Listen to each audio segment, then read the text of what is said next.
Hello and welcome. My name is Cyndal Wallace, and I am your host today. And welcome to the Purpose Project, where I am interviewing a series of individuals who are acting on their highest excitement, purpose, and passions to help inspire at least one person out there to act on their highest excitement. And I'm here today with Sierra, so thank you for being here. Thank you for having me. Of course. And so you are a spiritual advisor, a medium, intuitive artist, and the founder of Creative Healers Community. Yes. And so much more. Kind of even what we're talking about even before we hit record with being a bridge, and helping people and guiding people. So thank you for everything that you do.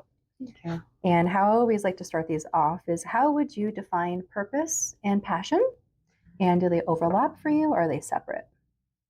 So I would say that passion and purpose are separate, but they work parallel with each other.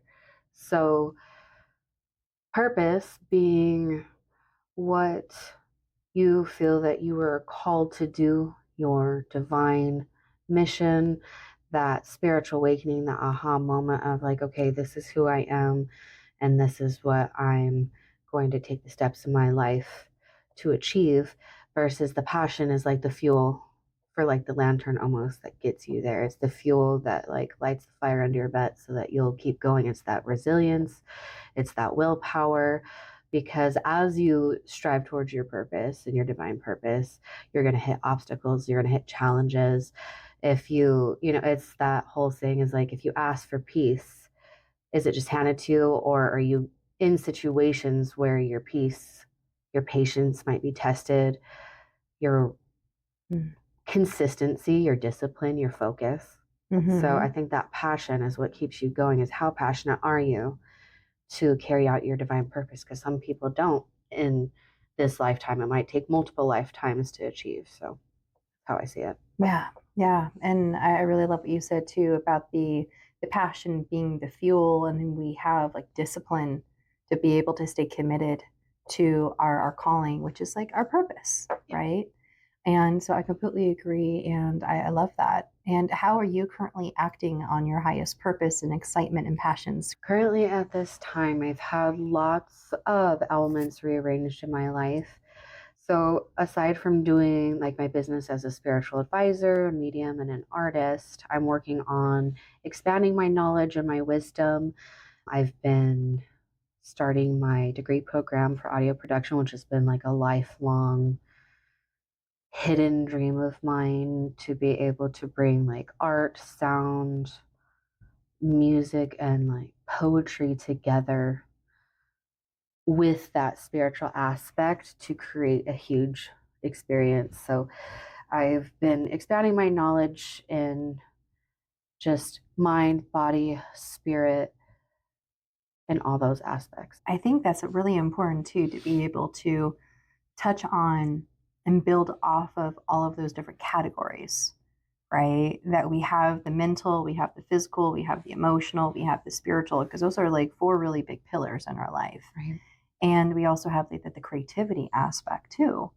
And when we can merge and blend all of these things together, when you put that out there to the world, it's really going to be able to make a deeper impact. People are going to be able to feel it on so many different levels.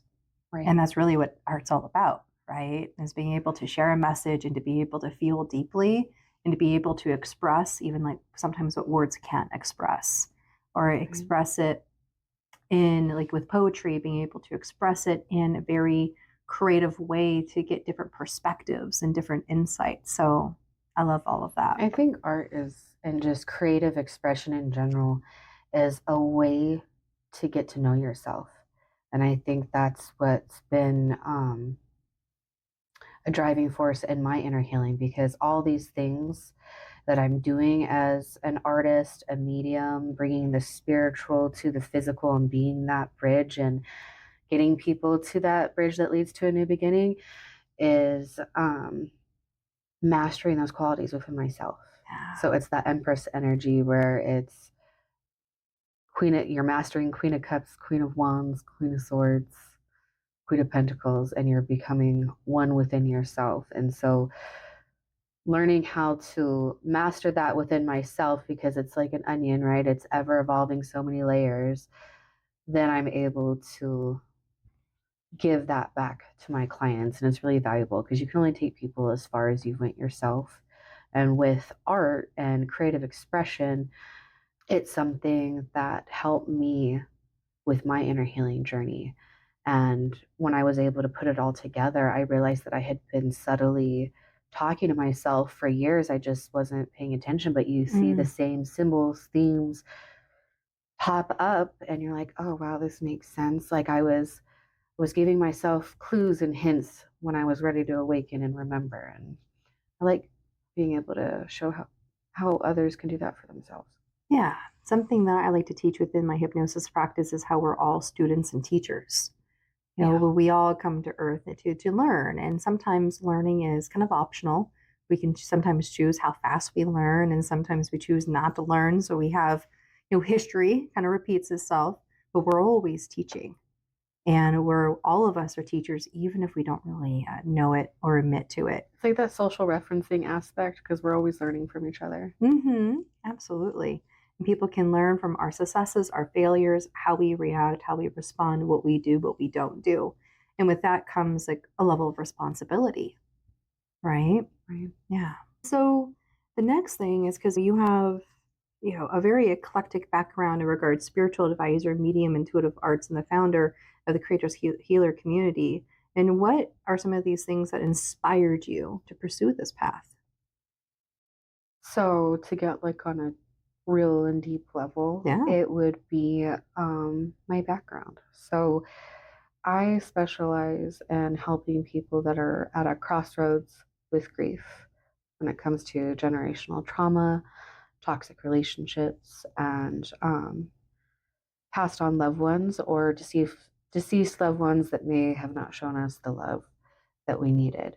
And all of those key elements are things that I have experienced and went through in my life. And I realized it was my divine mission purpose to lead others through that as well and show people that there's another side. Mm. Because I feel like when we heal ourselves, I'm a big advocate for humanity and world peace. Yeah. But when we can heal ourselves, starting with our inner child, and I think that kind of ties back into expanding on that creative healing aspect, is starting at the root of Mhm. everything, healing that inner child, because children are so loving, they're so forgiving, they see so many possibilities. And when we can take off all those layers of social conditioning and just come back to who we were before the trauma, before the layers, and come back to our truth, I feel like that's where that spiritual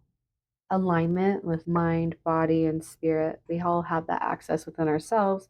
And then as we shift within ourselves, we're able to heal ourselves, our legacy, and the people around us because we become more compassionate individuals because we love and accept ourselves. We're not projecting toxicity or oppressive mindsets or Mhm.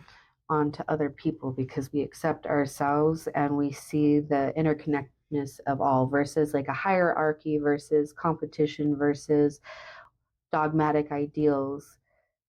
We see the value in everything. So Yeah. that would be what would inspires my journey as just the background, the things that I went through in my life. Like I grew up rough. I'm not grateful for my trauma, but at the same time, I realize that I have knowledge in areas where other people tend to get burned. Yeah. And so at the same time, I am grateful that I do have those knowledge. Is that, to be quite frank, they're shitty lessons to learn. But because I learned them, I can guide other people before maybe it happens.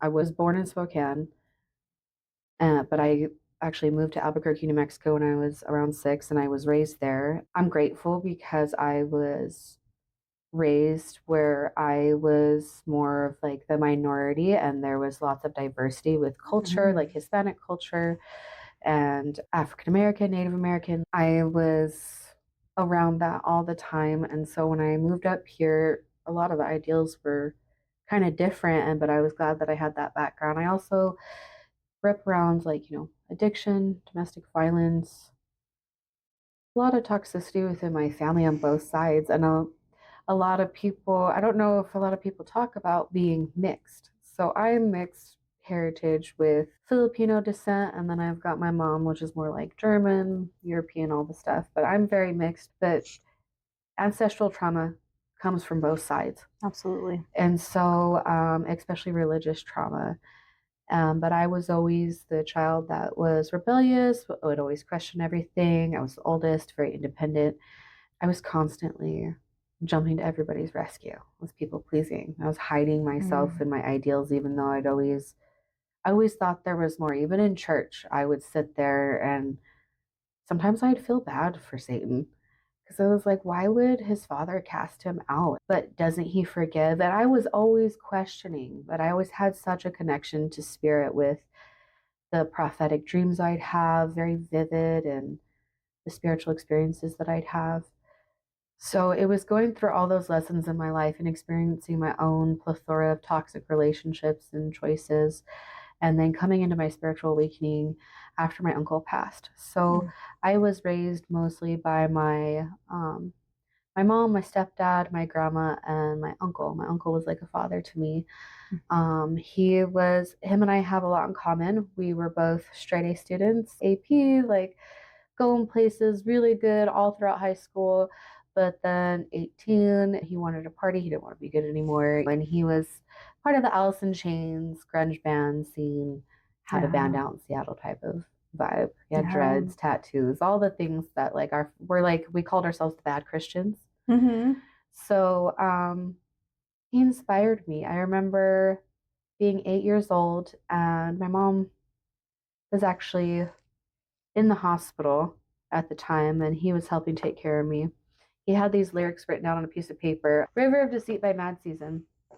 He had these lyrics written down on a piece of paper, and he had his microphone and he was singing the lyrics over and over again, and him and I were doing it together. And I would get really scared and insecure, and he'd be, don't be afraid, like, don't care about what anybody else thinks. Like, if they don't like you, fuck them. Like, use your voice. Don't be afraid of your voice. And he was my safe place when things are going on at home with domestic violence. He was the one I'd go to for all my boy troubles. And he's always encouraging me to be my own person and be rebellious, even though he had his own stuff. When he passed, I had always known I had abilities, but because of everything I went through, I really shut that part off of myself. I remember, like, after I learned that he was shot and killed, it was like July 2019. I went home, cried, and I felt his presence come to me in spirit. And he told me that the family was going to fall apart and that I had to take the reins. The last thing I ever said to him before he went missing, because he struggled heavily with addiction and all that, is I dropped him and his girlfriend off because he was staying with my mom and stepdad. They were fighting, and he just looks over at me and he's like, don't end up like us, promise, like, promise me. And I gave him a hug, and I said, I promise. And, he pretty much held me to that to keep my promise. And I ran myself into the ground. I took the reins of everything. My first event that I ever managed was my uncle's funeral with the song choice, the program and everything. I actually realized that I like doing event management, doing that. It's interesting how it all correlates together. I was also in a toxic relationship at the time. It was like this relationship between breaking up with my oldest daughter's dad, and now it was just a interesting time. So after I got out of that relationship, it was February 2020. My friend took me to a metaphysical store, which I hadn't been to, down in Albuquerque, New Mexico. It's called Blue Eagle. I hadn't been in so long because I had always loved it. My first tarot deck I got at 15. I remember coming out to my mom as Wiccan at 16, and she's like, we only worship Jesus Christ in this house, so I was denying it. But anyways, that led me to my next level. March 2020, we're all in quarantine. Everyone's freaking out. And for me, it forced me to do some much needed introspection. I had struggled with my own addictions, which I denied for a very long time Mm. because I was like, I was always comparing myself to my family. So I'm like, I'm not that bad. If I can endure that, like, I've got this under control. But like, after, I realized that like I started drinking at 16. I would binge drink on the weekends that I didn't have my daughter. I was on a bunch of different medications that were Mm. prescribed to me. And I was always living based on my diagnoses, thinking that a medication was going to solve everything versus, and then talk therapy was going to solve everything versus that little piece of inner healing work. Yeah. It's more than just asking for forgiveness, but still doing shitty things and toxic things on the weekend. I think it's really relatable too for a lot of people. Right, like Yeah. it's kind of like the people, they go to church on Sundays, but then they go to strip clubs and they drink and do drugs. It's like, not that I was doing exactly that, but it's like that Yeah. concept of like, okay, well, where's the balance here? So I decided to start working my body again, stop drinking so much. I actually quit drinking for a while, but I got to that point where it's like, um, balance and doing good things for my body. I had my spiritual awakening, and it's like all my gifts came on at once. Like the claircognizance, I could see, hear, feel, sense Mm. everything. It was just like spirit took the cords and just. And I remember going into, I think it was Agatha's apothecary in New Mexico, and going into this rune reader, and he must have thought I was crazy because I was just like, okay, so what is happening? I'm getting rings in my ear. I'm like I'm sure he was sensing used to it, everything, and he's like, it's okay. He's like, I think your gifts came on all at once. Have you ever heard of the clairs? And he really talked me through it, and he gave me a rune reading and really helped me release a lot of cords and understand what was happening to me. He's like, I think that you're supposed to be someone like me, but I think I'm supposed to just help you remember. His name Mm. was Joshua Gage. So I'm like, if you ever see this, I really like, I have so much gratitude towards him because he helped me like plant the seed. And here I am 5 years later. And he told me, he's like, I think you're going to be moving soon. And that, I'm going to be coming into my mediumship abilities and to trust and what to start doing, starting to get into green magic. And I trusted spirit. I trusted spirit. I knew I was always supposed to come back home to Spokane. Um, at first, I thought it was to reconcile with my family, but I Mm. ended up cutting ties with everybody. It was honestly to find y'all, you, the Healing Boutique, Northwest Pagan Fest, like so many people within the spiritual community. Yeah. It's like hard to name everyone, but I'm hoping everybody knows. Like everyone who's interacted with me has changed my life. Yeah. Yeah, I started doing the inner healing work. I decided that no more, like I'm going to live for me. And when I started living for me, this is the part that it's like, once you put these glasses on, you can never take them off. And you can try to run and hide and deny that it's not there, but you're always going to know that you're living a lie. And I couldn't Yep. live a lie anymore.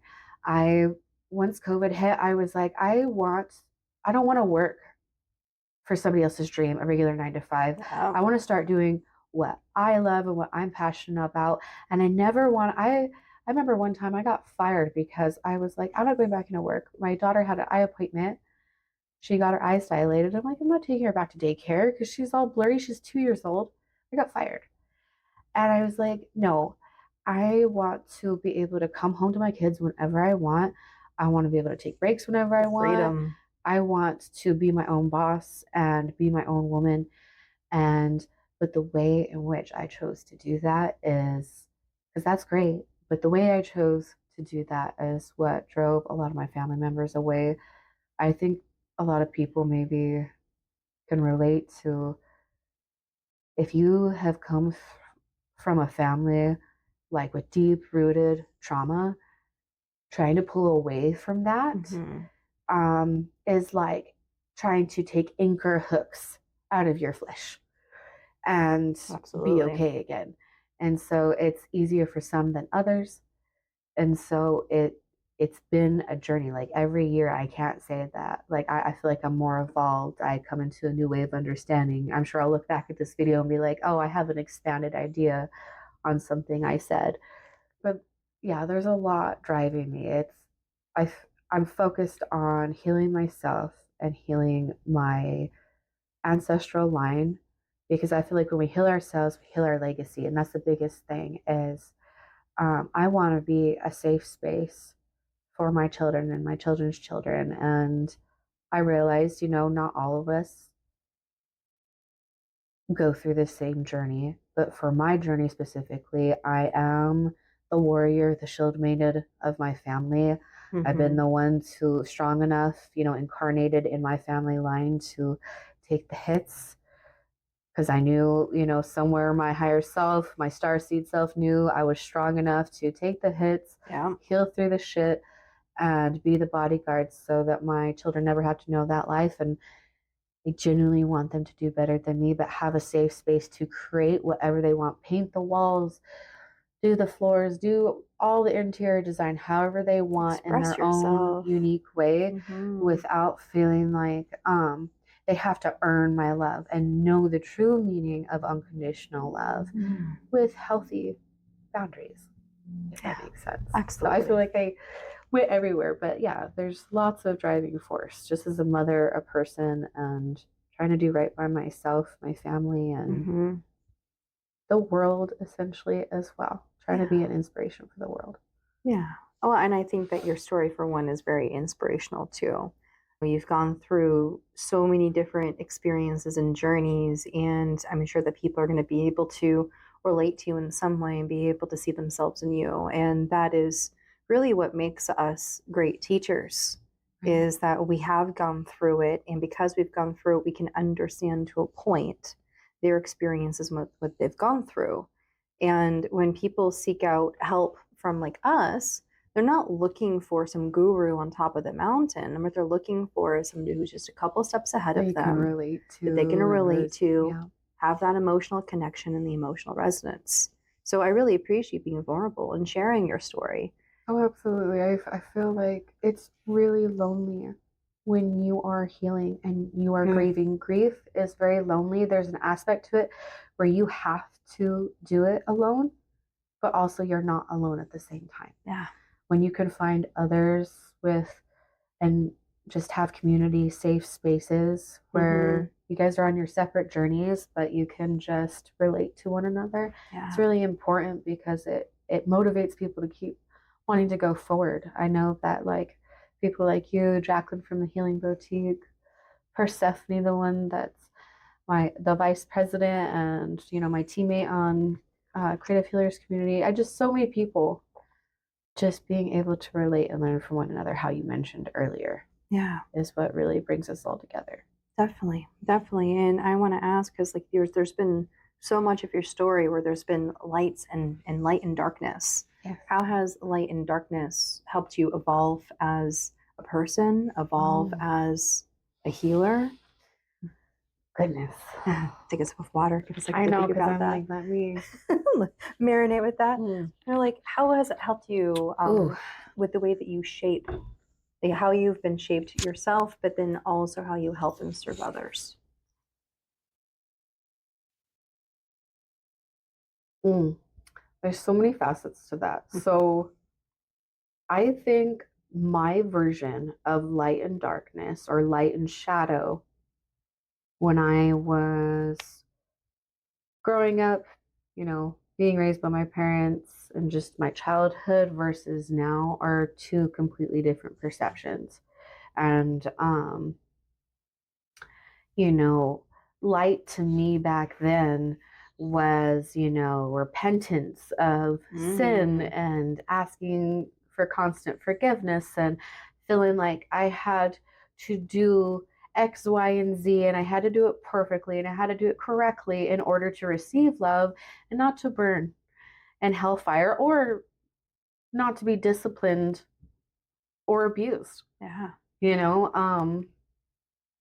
That was like my version of light and shadow. Or I was taught that like my astral projection, like my prophetic dreams, my access to spirit was demonic, and to rebuke it versus embracing it. So, how it's evolved over time is as I've come into my spiritual awakening, actually learned about different cultures, religions, traditions, and actually embraced myself as a pagan and reconnected. I feel like now the light and shadow, I am able to see the importance of both, where that light is kind of, what do they call it in psychology?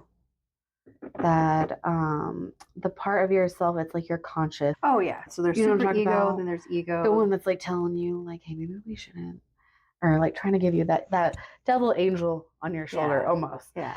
of holding compassion, holding forgiveness, acceptance. It's like that higher intuitive insight, but it's not a hierarchy. It's just a very high frequency. But too much of it becomes that hierarchy where now we get to dogmatic ideals. The shadow, though, that's where it's been a beautiful journey for me, because I feel like that dark feminine era is kind of where I've been. Is too much of this is people pleasing. It's hierarchy. It can be manipulative, but with a balance of this, we have truth, we have freedom, we have our divine rage, which can actually be our greatest gift. So, like what we perceive to be our dark side, our dark elements, the things that hold fear, guilt, and shame, I've learned that fear, guilt, and shame aren't bad to me. Absolutely. I don't feel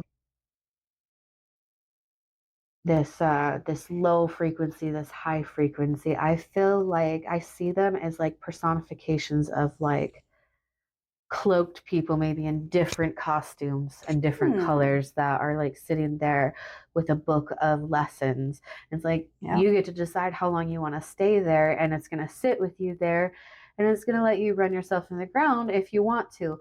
But that's our free will. Yep. Free will is actually our greatest gift. It's our greatest gift that comes from the divine creator source universe, because it's power of creation to Yeah. create the life we want, to learn the lessons that we want, knowing that we never make a wrong decision necessarily. Mm-hmm. It's just each path will have its own set of obstacles and lessons. I hope that like makes sense with the light and shadow. That's what I I've think pretty so. much learned about balancing both divine feminine, divine masculine, the yin, the yang, nurturing both aspects of yourself, your physical, your practical, your logical, intellectual, with the nurturing, with the emotional vulnerability, with the compassion, but not knowing when it's okay to say no, and to stick by your morals and your boundaries despite what other people think about you. One thing I wanted to say earlier, and it's come back to me a couple of times, it goes back to what you were saying about like doing like inner child work. Because like that's so important for a couple different reasons. Because one of the big reasons is what in my world is what we call emotional resonance. And so a lot of us think that we're making decisions based in the here and now, but really we're not. We're making decisions based off all of our experiences that we had when we were younger, specifically from the age of 8 and younger. This is where a lot of our database is formed. And so when we are doing the inner child work, when we are healing our younger self, then this truly helps us be more present in the moment. And then another thing I wanted to springboard off of was oftentimes people pleasers start off as parent pleasers. Yep. So when Oh, we are doing the inner child work, that gave me goosebumps. I'm like, that set me back. Yep. yeah, and so when we are healing our little one, our little self, then this is also helps us break free from those chains of being people pleasers. I like to call myself a recovering people pleaser, and I have been able to peel off layers and layers and layers, and there's still stuff there, but once you become aware of it, then you're like, okay, I'm aware of you, then I can now make a conscious choice with my free will what I'm going to do with it. And then the other thing I wanted to like touch on too was Also, in my practice, I teach how all feelings are good when they're coming from correct perceptions, including guilt and anger and shame.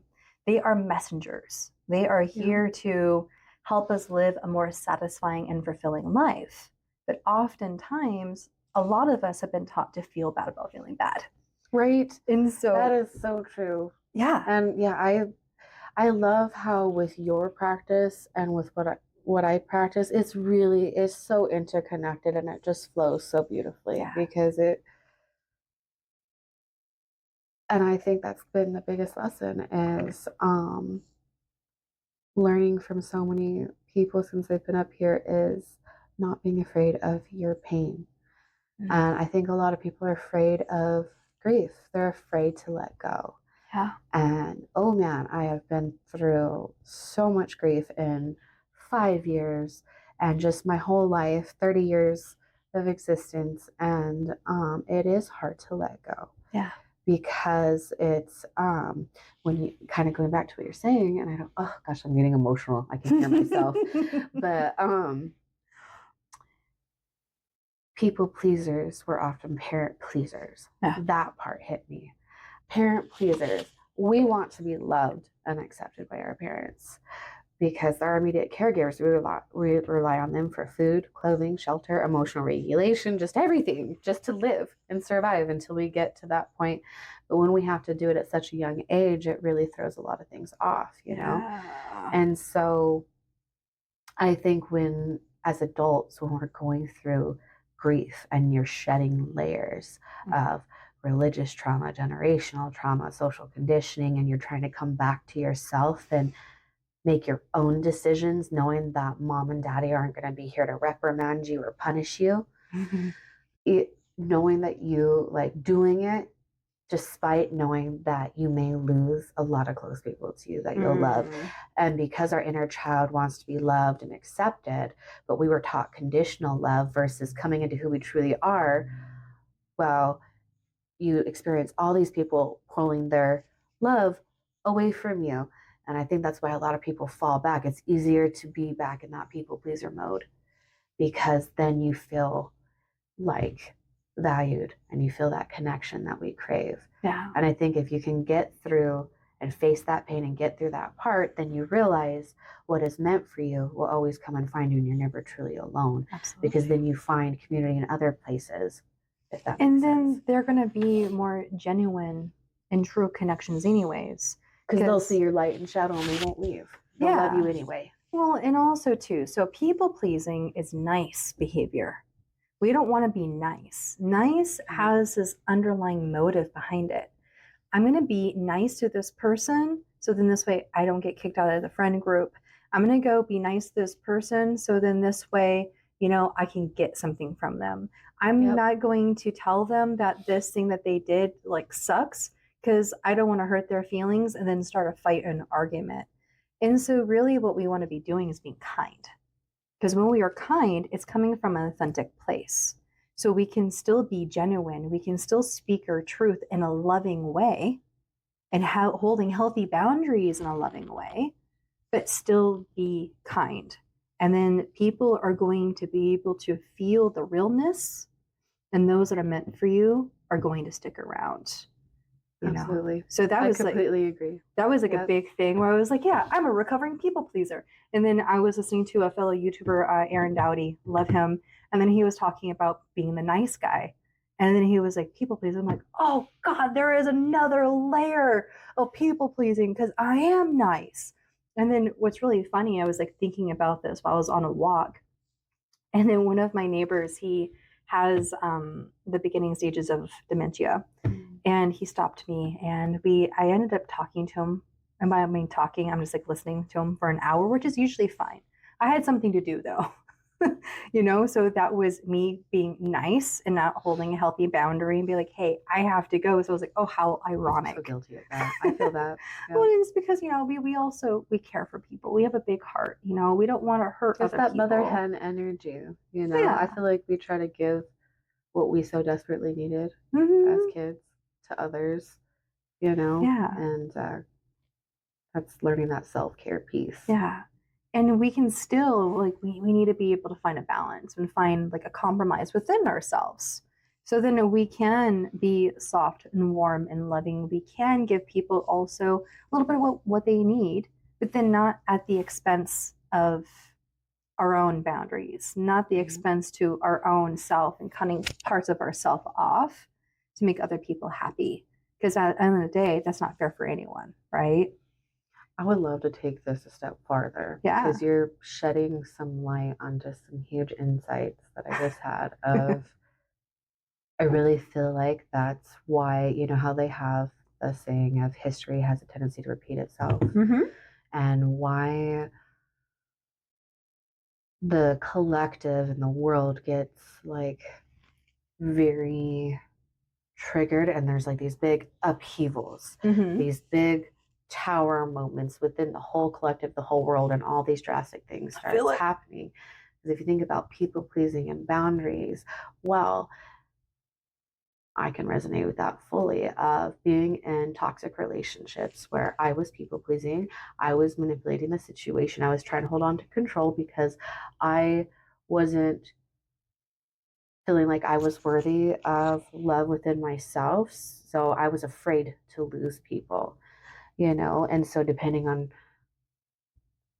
what category that fits in with you, whether it be like coming from a religious family or your culture, your tradition, whatever, especially like being a woman or being a part of the LGBT, anything, whatever category that fits in, when you suppress your voice, when you people please, when you don't know yourself, and when you don't make your own decisions and have that balance, well, what happens? That inner rage, it pops off. But it's like that inner rage that it's resentful, it's hateful, it lashes out, it destroys everything in its path. But if we are able to inspire more people to do the inner healing work, to have that balance, because rage is healthy, Yeah. but that passionate rage that can have a healthy channeled. Structure. Yeah, it needs to be channeled in a healthy way. Yeah, because then that's where I feel like peace is achieved. Achieved in a metaphorical sense, like you have to go through a lot of darkness. Sometimes you have to go through hell to achieve peace. Go through the mud. No mud, no lotus. Because you do have to blow things up in order to build a new structure. But I think it's the way, like you said, the way in which you choose to blow it up, versus it being destructive and hurting somebody else, inflicting wounds that other people are going to have to heal from, permanent damage where it leads to wars, you know, death of children and just people in general, and genocide. And it's interesting how everything has such a ripple effect. One person doing inner healing work seems so small, but when you have everybody doing it, doing that introspection piece for themselves and not waiting to, you know, just be nice until you pop off, because you will, sooner or later. And I feel like that leads to world peace. It's a ripple effect. You know? Yeah, it's absolutely a ripple effect that when we can work on ourselves and we can release the emotional baggage, the traumas, and really set ourselves free from the past, how we show up in the world is going to influence others. It goes back to how we're all students and teachers. You know, it goes right into that. I'm going to shift gears real quick though, because I do want you to share a little bit about the creative healers. I know that is kind of what I've been talking about. Kind of all ties in together. Yeah, so, like talk a little bit more about that. You know, because I know that is like a really big like passion project for you. It's been a big passion project. It's been something that Spirit called me to do back in 2020. I have been given visions of it since I was a child. So, kind of going back to like what? All the way back to like 4 or 5 years old. I had very spiritual, very vivid dreams. I was standing on this podium and I was talking to a bunch of these warriors that were like shields, armors, helmets. And there was just like this mass of people, and I'm like on this podium. And I'm saying, and I can't remember what I said, but I'm like saying this big inspirational speech. And they all lay down their arms from each other and they stop fighting. And I got little bits and pieces of what I was supposed to do throughout my entire life. And so 2020, I get this big vision of just being surrounded by thousands and thousands of people. It doesn't matter how we say it or how we do it. You know, if you want to pray, if you want to manifest, however you say it, universe, God, goddess, whatever higher power source, but it's the intention of unconditional love, opening that portal to ascension and just creating those big safe spaces, people of all cultures, identities.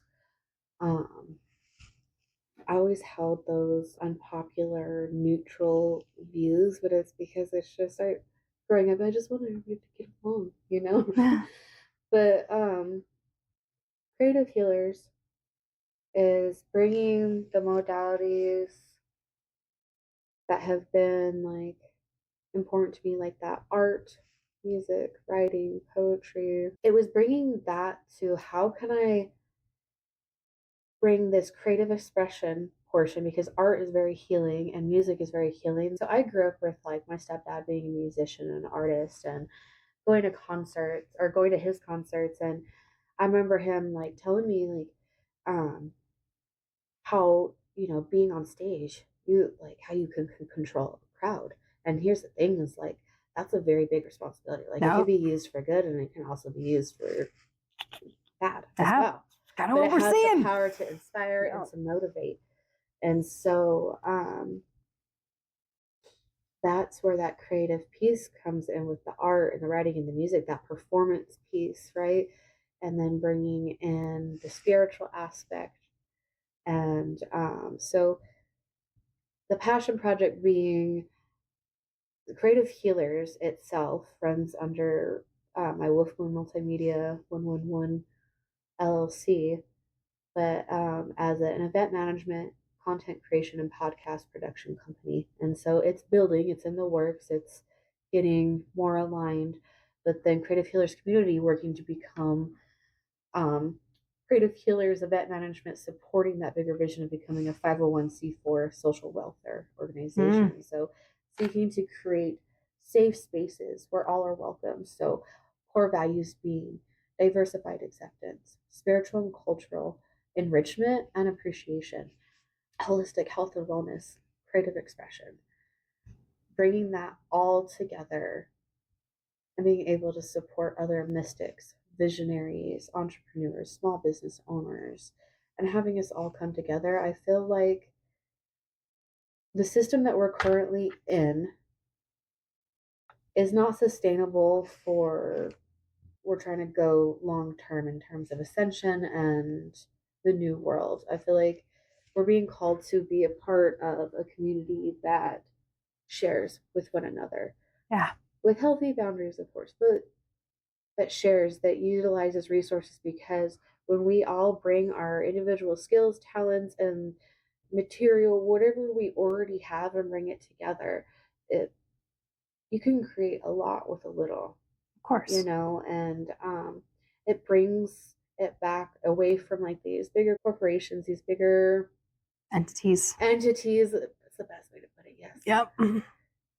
And it brings it back to the people. Yeah. To the just that humanity, that culture, that family. And I feel I just have the song of Age of Aquarius, like pretty much, yeah, completely through my head right now. I didn't cut you off, but yeah. No, I love that. So it's a bigger vision, and so it's supporting other people that have those same viewpoints. Yeah. And you know, whether it be a workshop, whether it be an event, whether it be an interview like this, it's share your story, who you are, who you come from, without fear of judgment. Express yourself, your business, your talent, what you do, and maybe inspire other people to that are trying to find their own path, whether it be spiritual or creative, or and find the right resource in which to go. Like, oh, like, wow, this person, I really resonate with this person, and maybe that leads someone from the outside to come to them. So I feel like kind of how like what you do and what you had mentioned of just it's like a lighthouse and beacon to bring Mm-hmm. in the right people so that they feel free to find their own path, choose their own path, and know that there is going to be like a big family. And that's like, it's a legacy within our immediate family, but then also seeing the entire world as like that bigger collective family, soul Yeah, family. I love that. And that's like a really big thing because I've talked to many of my clients and some friends how there's just a lot of fear all right now. And I mean, a lot of it's valid. And there's a lot of it that where people are feeling uncertain. And so, one thing, advice that I've been sharing with people is to build community. We need community now more than ever. So I think it's a really beautiful thing, like what you are being called to do. And I think it's perfect timing because again, like we really need it now more than ever. And so for someone who is maybe feels stuck on their healing journey or they feel like there's a block of some sort, do you have any advice or suggestions for someone who is feels stuck? I feel like sometimes feeling stuck is where you need to be because you're trying to fight Mm. it, you're trying to fight your way out of the much needed rest and introspection. Mm. Sometimes it's and Those, like I'm just because I on this is the piece that I've been dealing with because currently going through my separation and just single mom again with three daughters and just a big transition in my life. This piece of feeling stuck, not knowing to go or how to move forward. That's usually when spirit is asking you to stand still and to rest.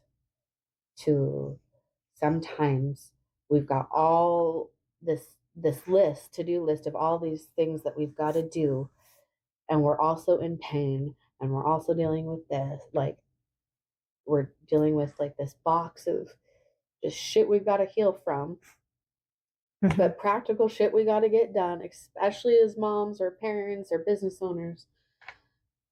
But it's the little things, it's the self-care, it's so Mm. important. Like for me, I fell into a deep pit for like a good few weeks, and then I was like trying to be, clean the house, school, mom, business, and a spirit was like, nope. It was me doing something as simple as drinking water, going to the gym, Yeah. writing, crying really hard, and purposely listening to music that would take me through those roller coasters of emotions. It was moving my body.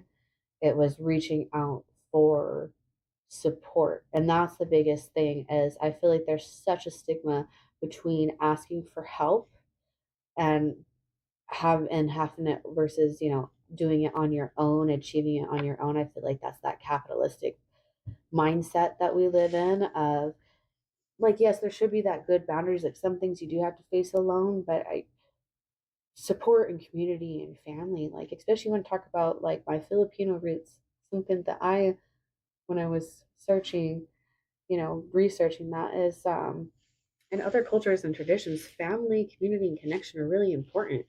That's really here in the US where and I'm not saying it's not in other places too, but Yeah. it's that sense of being an individual, making it to the top, Separation. always being in competition, always being, versus just what can we share, what value can we add. So like being stuck on someone on your inner healing journey, I know I'm kind of going everywhere, is it's okay to be stuck. It's okay to let yourself rest. And believe it or not, when you ground in to your body and taking care of your body, feeding it, watering it, letting yourself cry, moving it, then everything will start falling into place. I noticed that all of a sudden I was able to refill my vitamins. All of a sudden I cleaned my room. All of a sudden I was able to make a couple phone calls that day. Next day I was able to get some loads of laundry done. Mm. Um, Next day, I was able to read a couple pages in my book. Next day, I was able to do all that, go to the gym, and do a page in my shadow work journal. It really it starts right at the root, and sometimes it's like moving your body. All like I feel like sometimes it's the body first, and then it's like the mind over body, like doing it even when you don't fucking want to. Yeah. And something that my friend and colleague Phoenix Blossom taught me as what he was actually helping me in the gym, and he's like, take control of gravity, don't just slam the weight down on the floor, take control of gravity and gently place it down. And that's like taking control of your life. Yeah. And instead of trying to Intention. always control what's externally happening, and getting overwhelmed with that, because think about like COVID 2020 and the toilet paper shortage. It's because everyone, like when you're in a state of survival, you seek for what you can control when you feel out of control. Yep. So people are hoarding toilet paper. You got to focus on the things that you can control. Right. And that's you. You can control you, your emotions, your choices, and know that like you've always been free. You have the freedom to choose. Yep. So I hope that like goes back to free will, that we have the free will and we have the power to choose what we do with it. We can choose to camp and stay in situations, or we can choose to move forward. And that just goes back to the quote, like, no mud, no lotus, that sometimes the mud is necessary in order for us to bloom. And something that I like to do sometimes is I like to play around with words. And so even when we look at the word depression, depressed, deep rest, so being depressed is motivating us to get deep rest, so then we can recharge our batteries, so we can get a different perspective. So this way we're able to go do something different, because we got in a depressed rut for a reason, because we were doing the same things that got us into a rut anyways, right?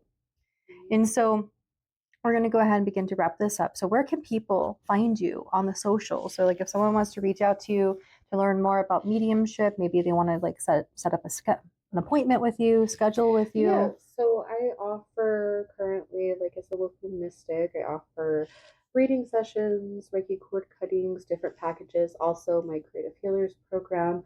Y'all can find me on Facebook and Instagram and YouTube. It's at the Wolf Moon Mystic. And then my TikTok is Wolf Moon Mystic, because my other one got taken down. I'm not sure what's going on with TikTok anymore. But to any of us but you've got the other ones for sure. And then I also have my website, which is thewolfmoonmystic.com, and you'll actually be able to find a tab that says Creative Healers Community to learn more about it, learn more about us. And I will be linking the official website on that page as well. Yeah, and I'll go ahead and put everything in the description too, where people can go poke around and go find you. Yeah, I will get everything. Thank you so much for this opportunity and experience. And for holding space.